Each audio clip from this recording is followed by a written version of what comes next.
Hallöchen zusammen und yes, ich schaffe noch ein Schwangerschaftsupdate vor dem großen Tag. Ich hatte euch ja nochmal ein kleines Update versprochen gehabt und ich habe es jetzt tatsächlich gebacken bekommen. Und boah, ich kann euch sagen, es ist jetzt in den letzten Wochen, glaube ich, so lange ist, glaube ich, das letzte Update her, so einiges passiert. Ich fange mal mit dem krassesten an. Das war nämlich an einem Donnerstag und zwar war es genau der Tag, an dem mein Mann wieder zurückgekommen war von seiner langen Geschäftsreise. Und glücklicherweise hatte er am Freitag daraufhin sich nämlich freigenommen. Und irgendwie an diesem Donnerstag, ich weiß nicht, was los war, aber mein Magen hat sich ganz eigenartig angefühlt. Ich konnte es gar nicht so differenzieren, was genau anders war, aber irgendwas war anders. Und was mich halt total beunruhigt hat, war auf jeden Fall die Tatsache, dass die Kleine sich überhaupt nicht bewegt hat. Über den Tag verteilt sehr, sehr schwach und gegen Abend dann irgendwie plötzlich überhaupt nicht mehr. Und ich habe meinem Mann dann halt Bescheid gesagt, er hat im Krankenhaus angerufen und die haben halt dann auch gemeint, wir sollten einfach sicherheitshalber da mal antanzen. Und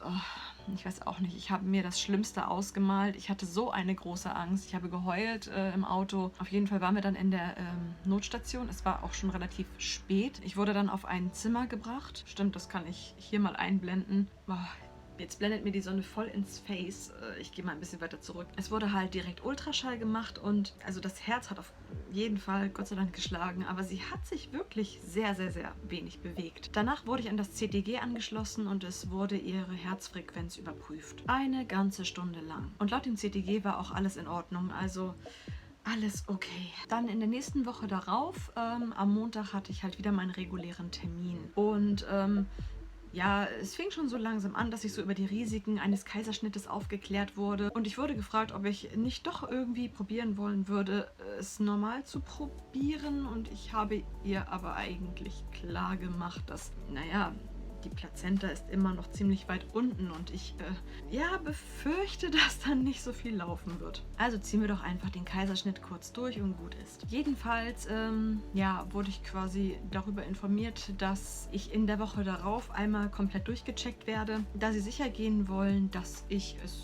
körperlich packe, 400 Milliliter Blut abzugeben. Denn im Falle eines Falles, es kann, wie gesagt, das habe ich schon in einem Video davor erläutert, es kann zu sehr starken Blutungen bei so einer runtergerutschten Plazenta kommen, wollen sie doch lieber sicher gehen und eine Blutkonserve parat haben. Also sprich, mir wird dann ziemlich viel Blut abgenommen. Beim besagten nächsten Termin, am nächsten Montag, bin ich gefühlt durchs ganze Krankenhaus gerannt. Also von einer Station zur anderen, also es war ein Halligalli. Zuerst wurde ein kleiner Bluttest gemacht mit einem wahnsinnig süßen Arzt, der total der Deutschland-Fan war. Ich weiß auch nicht, er hatte mich erstmal spontan gefragt, aus welchem Land ich komme. Als ich dann Deutschland gesagt habe, war er halt natürlich gleich Feuer und Flamme und hat dann gleich sagen müssen, dass er natürlich auch Neuschwanstein mal besucht hat und hat dann ganz stolz gesagt, dass er auch was auf Deutsch sagen kann. Allerdings war das jetzt nicht so wie andere Japaner, guten Tag oder Dankeschön, sondern er hat dann zu mir, ich liebe dich gesagt. Und also er hat es sehr gut gesagt, nur ich glaube, wir kennen uns noch nicht so gut persönlich, dass er das zu mir sagen kann. Und dann hat er natürlich auch dann gefragt, wie ich meinen Mann kennengelernt habe, weil er erstmal gefragt hat, oh, er ist Japaner. Und dann habe ich halt ihm so ein bisschen so die ganze Story erklärt. Hat mich auch ein bisschen abgelenkt vom Blutabnehmen, das war ganz gut. Und er dann nur so,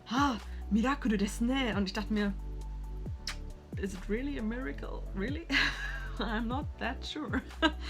Vielleicht kommt es auch daher, weil es nicht so viele Ausländer in diesem Hospital gibt. Ich kenne so einige Freunde, die auch mit einem Japaner verheiratet sind.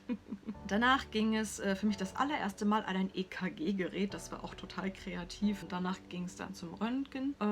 Und danach wurde halt nochmal quasi final die Lage von der Plazenta gecheckt. Und sie hat sich halt null bewegt. Bei der letzten Untersuchung ist sie ein paar Millimeter, ich glaube aber auch nur 3 Millimeter wieder zurückgerutscht, aber es ändert halt nichts an der Tatsache, dass sie immer noch so weit unten liegt. Dann habe ich auf jeden Fall meinen nächsten Terminzettel bekommen und es stand tatsächlich unten der Termin und auch die Uhrzeit für meine Operation dran. Boah, ich war so aufgeregt. Ich hatte diesen Zettel in der Hand und ich habe gezittert. Uff.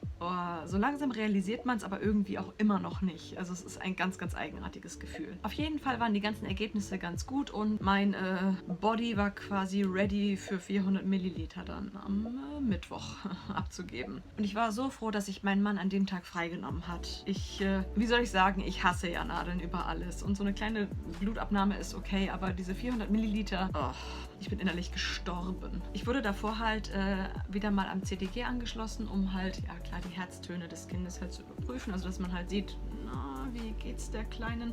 Und ich musste immer irgendwie auf so einem kleinen Schalter rumdrücken, wenn sie sich bewegt hat. Man hat dann auch bei diesem Ausdruck gesehen gehabt, also bei dieser Frequenz, das sah dann so ein bisschen so oszilloskopmäßig aus, wann ich halt immer drauf gedrückt habe und quasi wieder in diesem Moment ihr Herzschlag war. Ja, dann wurde mir das Blut abgenommen, war jetzt nicht sonderlich schön.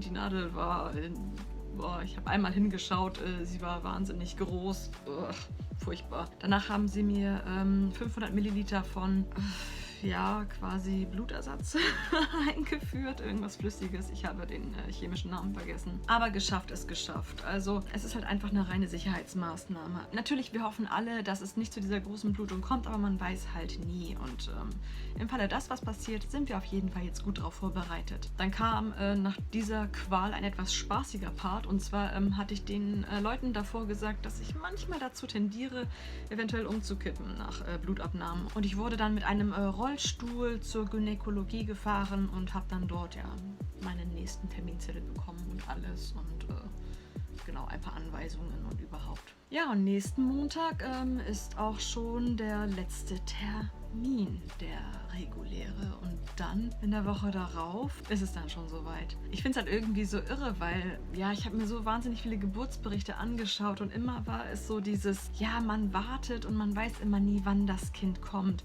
Deswegen ist es ganz, ganz eigenartig eigentlich, dass man so nach diesem Kalender jetzt gehen kann und sagen kann, ah ja, es ist wie eine Amazon-Lieferung, ja, warten wir jetzt mal auf das Kind, denn die kommt am so und so vielten.